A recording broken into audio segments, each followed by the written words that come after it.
Hello everyone, कैसे हो आप सभी लोग। द पॉलिटिकल मास्टर में आप सभी का स्वागत है। आशा करता हूं कि आप सभी लोग स्वस्थ होंगे और सही प्रकार से अपने एग्जाम की तैयारी में पूरे जोर शोर तरीके से लगे होंगे। दोस्तों, आज इस वीडियो में हम करने वाले हैं क्लास 12 के पॉलिटिकल साइंस का चैप्टर नंबर 4, जो कि सेकंड टर्म एग्जाम में आ रहा है। वो है सत्ता के वैकल्पिक केंद्र, न्यूज सेंटर्स ऑफ पावर। दोस्तों, जैसे कि आप सभी को पता है कि पॉलिटिकल साइंस का जो पेपर है 24 मई को है। हमारे पास अगर आज के समय लेकर बात करें तो टोटल 10 दिन का समय है। 24 मई को आपका पेपर है और इस 10 दिन में अगर दोस्तों हम तैयारी करना चाहते हैं तो 101% तैयारी कर सकते हैं। अगर अभी तक कुछ भी नहीं किया आपने तो इस 10 दिन को, इस वीडियो को फॉलो कीजिए, हमारे चैनल को फॉलो कीजिए। आप कंप्लीट सिलेबस कर जाएंगे और 100% परीक्षा में 40 में से 40 नंबर लेकर आएंगे। क्योंकि हमारे चैनल द पॉलिटिकल मास्टर्स पर वो सभी टॉपिक, इंपॉर्टेंट टॉपिक कराई जाएगी 10 दिन के अंदर, जहां से परीक्षा में क्वेश्चन पूछे जाएंगे और हम सैंपल पेपर, क्वेश्चन आंसर की प्रैक्टिस भी करवाएंगे। तो प्लीज चैनल पर नए हैं तो चैनल को जरूर सब्सक्राइब कर लीजिएगा। अगर वीडियो पसंद आए लाइक जरूर कीजिए, शेयर जरूर कीजिए, कमेंट जरूर कीजिएगा। तो चलिए दोस्तों, देर ना करते हुए इस वीडियो को शुरू करते हैं, जिसका नाम है सत्ता का वैकल्पिक केंद्र। तो ये सत्ता का वैकल्पिक केंद्र क्या है दोस्तों? जैसा कि आप सभी को पता है दोस्तों, 1939 से लेकर 1945 तक सेकेंड वर्ल्ड वार चलता है और सेकेंड वर्ल्ड वार के बाद जो है दुनिया दो गुटों में बढ़ जाती है। एक गुट जिसका नाम होता है साम्यवादी यानी वो सोवियत संघ, और एक गुट जिसका पैरोकार होता है पूंजीवादी अमेरिका। यानी इस तरह से दुनिया दो गुटों में बटी हुई थी और शीत युद्ध का प्रसार बहुत तेज गति से चल रहा था। ऐसे में दुनिया दो गुटों में बटी हुई थी। उसके बाद देखेंगे तो 1991 में जैसे सोवियत संघ विघटन हो जाता है तो जो दो ध्रुव विश्व है वो समाप्त हो जाता है, शीत युद्ध भी समाप्त हो जाता है। अब विश्व में एकमात्र जो शक्ति बचती है, सेंटर बचता है पावर का, वो होता है अमेरिका। अब ऐसे में जो देश थे, पश्चिमी यूरोपीय देश, पूर्वी यूरोपीय देश और तमाम देश जो है एक नए विकल्प की तलाश कर रहे थे, राइट। एक ऐसे संगठनों की तलाश कर रहे थे जिसके माध्यम से वो अमेरिका को चुनौती दे सकें या अमेरिका से किसी भी तरीके से वो आगे निकल सके। इसलिए तमाम संगठनों की धीरे धीरे स्थापना की गई और ये जताया जाने लगा कि अमेरिका के विकल्प के रूप में हम उपलब्ध हैं और उन्हीं के बारे में आज हम पढ़ने वाले, जिसका नाम है न्यूज सेंटर्स ऑफ पावर।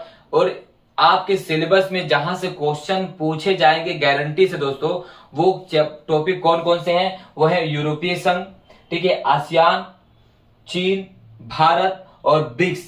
तो ये जो 5 टॉपिक है इस चैप्टर से, यहां से डेफिनेटली 100% क्वेश्चन पूछा जाएगा दोस्तों। तो चलिए दोस्तों, एक एक करके हर टॉपिक के बारे में डिस्कस करते हैं, जानकारी करते हैं। तो सबसे पहला टॉपिक है दोस्तों आपका मार्शल योजना। जी हाँ, मार्शल योजना क्या है? तो दोस्तों, मार्शल योजना की अगर हम बात करें तो अमेरिका द्वारा दूसरे विश्व युद्ध के बाद बनाई गई एक ऐसी योजना। जी हाँ, अमेरिका ने मार्शल योजना बनाया था। कब? ये अमेरिका के राष्ट्रपति थे, उन्हीं के नाम पे इस योजना को मार्शल योजना के नाम से जाना जाता है।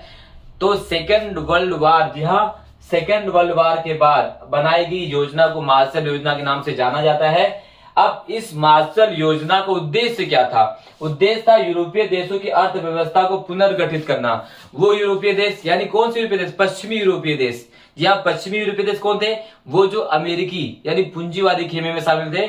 उन देशों का विकास करने की बात कही गई थी इस मार्शल योजना के तहत। क्योंकि यूरोपीय आर्थिक सहयोग संगठन, जी हाँ, क्यों किया गया था? इसी मार्शल योजना के तहत एक संगठन की स्थापना की गई जिसका नाम था यूरोपीय आर्थिक सहयोग संगठन 1948। उद्देश्य था पश्चिमी यूरोप के देशों को आर्थिक मदद करना। जी हाँ, इसके माध्यम से पश्चिमी जो यूरोप है उनकी आर्थिक मदद की जाए। जो भी उनकी हानि हुई थी, जो भी अर्थव्यवस्था बर्बाद हुई थी इस पूरे सालों में, उनको दोबारा से स्थिर किया जाए और पुनः स्थिति प्राप्त की जाए। इसको आप मार्शल योजना के नाम से समझ सकते हैं। अमेरिका द्वारा, अमेरिका के राष्ट्रपति द्वारा चलाई गई एक ऐसी नीति जिसके माध्यम से पश्चिमी यूरोप के देशों को आर्थिक मजबूती प्रदान की गई, उनका विकास किया गया। इसे हम किस नाम जानते हैं? मार्शल योजना के नाम से जानते हैं, ठीक है। मार्शल योजना किसके नाम पर पड़ा? अमेरिकी राष्ट्रपति के नाम पर इस योजना को मार्शल योजना के नाम से जाना जाता है।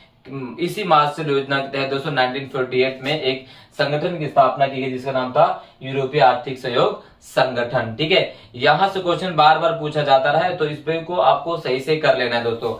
नेक्स्ट जो सबसे इंपॉर्टेंट टॉपिक है वो है आपका यूरोपीय संघ। जी हाँ, यूरोपीय संघ। जी हाँ, यूरोपीय संघ की अगर हम बात करें तो निर्माण की फेहरिस्त तो काफी लंबी है कि इसकी उत्पत्ति कैसे हुई। इसके पीछे कई कारण है कि यूरोपीय संघ की उत्पत्ति की गई। बट हमसे जो क्वेश्चन पूछा जाएगा वो पूछा जाएगा यूरोपीय संघ की स्थापना कब की गई? अगर हम यूरोपीय संघ की बात करें दोस्तों, तो यूरोपीय संघ की स्थापना 1992 में 1992 में यूरोपीय संघ की स्थापना की गई। अब यहां से जो क्वेश्चन पूछा जाएगा कि यूरोपीय संघ की विशेषता क्या है, ठीक है, यहां से क्वेश्चन पूछा जाएगा। दूसरा क्वेश्चन पूछा जा सकता है कि भाई यूरोपीय संघ की जो है झंडे की विशेषता क्या है, ठीक है, या यूरोपीय संघ की अगर हम बात करें तो यूरोपीय संघ किस प्रकार से अमेरिका को चुनौती दे सकता है, राजनीतिक रूप से, आर्थिक रूप से, ठीक है, सामाजिक रूप से, सैनिक रूप से, सांस्कृतिक रूप से, किस प्रकार से जो है यूरोपीय संघ अमेरिका को चुनौती दे सकता है। अब यूरोपीय संघ अगर हम बात करें दोस्तों, तो यूरोपीय संघ शुरू में जो है एक आर्थिक संगठन था। क्या था? एक आर्थिक संगठन था, लेकिन धीरे धीरे बाद में ये एक राजनीतिक, सैनिक और जो है कूटनीतिक संगठन के रूप में उभर कर सामने आया। यानी विश्व में अमेरिका के विकल्प के तौर पर एक बार इसे देखा जाने लगा था, क्योंकि यूरोपीय संघ की जो अर्थव्यवस्था है 2005 में जो है दुनिया की दूसरी सबसे बड़ी अर्थव्यवस्था भी बन गई थी दोस्तों। और एक बार हम कहें तो अमेरिका को टक्कर भी देने वाली थी, क्योंकि इसका अपना सैनिक था दोस्तों, ठीक है। यहाँ के जो तमाम देश थे वो काफी विकसित थे। इसमें से कुछ ऐसे देश थे, जैसे अगर हम फ्रांस की बात करें, रूस की बात करें, ठीक है, और ब्रिटेन की बात करें, तो इसमें तमाम देशों की अगर हम बात करें, हालांकि ब्रिटेन तो अभी जो है यूरोपीय संघ से निकल चुका है, बट अगर हम देखें तो दोस्तों कि यहाँ पर जो देश शामिल थे इस यूरोपीय संघ में, उनमें अगर देखें तो कई देश ऐसे थे जो परमाणु संपन्न देश भी थे। बट हालांकि यूरोपीय संघ अपने जिस उद्देश्य के लिए इसकी स्थापना की गई थी, वो अपने उद्देश्य को प्राप्त करने में असफल रहा। वो सारी चीजें हम आपको बताएंगे क्वेश्चन आंसर के सेशन में। अभी आपको देखना है कि भाई यूरोपीय संघ से कौन कौन से क्वेश्चन पूछे जा सकते हैं। जैसे यूरोपीय संघ की विशेषता क्या है, यूरोपीय संघ आर्थिक समुदाय क्या है, ठीक है, इस तरह से जो क्वेश्चन पूछा जा सकता है। यूरोपीय संघ किस प्रकार से अमेरिका को चुनौती दे सकता है, ये क्वेश्चन जरूर पूछा जाएगा। तो यहां से हम इस टॉपिक को दोस्तों क्लियर भी करना है। नेक्स्ट जो टॉपिक है वो आसियान। आसियान क्या दोस्तों? आसियान की बात करें तो आसियान भी एक आर्थिक, सामाजिक और राजनीतिक संगठन है। इसकी स्थापना कब की गई थी? इसकी स्थापना 1967 में 1967 में की गई थी। किन देशों ने मिलकर की थी? तो Indonesia, Philippines, Malaysia, Thailand, Singapore क्या है इसके संस्थापक देश हैं। यानी आसियान के जो संस्थापक देश कौन कौन से हैं? सिंगापुर, थाईलैंड, मलेशिया, फिलीपींस और इंडोनेशिया। इसके बाद में और देश भी शामिल होते हैं दोस्तों, तो ब्रुनेई, वियतनाम, लाओस, म्यांमार, ठीक है। अब आसियान क्या है? तो आसियान दोस्तों दक्षिण पूर्वी राष्ट्रों द्वारा गठित एक असैनिक, आर्थिक व सांस्कृतिक समुदाय है। जी हाँ, तो आसियान क्या है? क्या है आसियान? दक्षिण पूर्वी राष्ट्रों द्वारा गठित एक असैनिक, आर्थिक व सांस्कृतिक समुदाय। उद्देश्य क्या है इसका? अपना उद्देश्य क्या है? अपने सदस्य देशों का विकास करना, ठीक है, अपने सदस्य देशों को जो है मजबूत बनाना, व्यापारिक रूप से, राजनीतिक रूप से, आर्थिक रूप से मजबूत बनाना, ठीक है। दुनिया के तमाम जितने भी संगठन होते हैं उनका एकमात्र उद्देश्य क्या होता है? अपने सदस्य देशों का आर्थिक, सामाजिक, राजनीतिक और सांस्कृतिक रूप से विकास करना इनका उद्देश्य होता है दोस्तों। इसी तरह जो क्वेश्चन पूछा जाए कि भाई आसियान की सुरक्षा समुदाय से आप क्या समझते हैं, आसियान आर्थिक समुदाय क्या है, ठीक है, ठीक है। इस तरह से जो है क्वेश्चन इस टॉपिक से जो है आपसे पूछे जाने वाले हैं। आसियान की विशेषता क्या है, आसियान की झंडे की विशेषता क्या है, ठीक है, ये सारे क्वेश्चन इस टॉपिक से पूछे जाने वाले हैं। सारा कुछ करेंगे हम दोस्तों, डे बाय डे करेंगे, ताकि आपको ज्यादा बर्डन ना पड़े और आपको टॉपिक जो है आसानी से समझ भी आए, राइट। अभी हमें देखना है कि कैसे कैसे क्वेश्चन पूछे जा सकते हैं।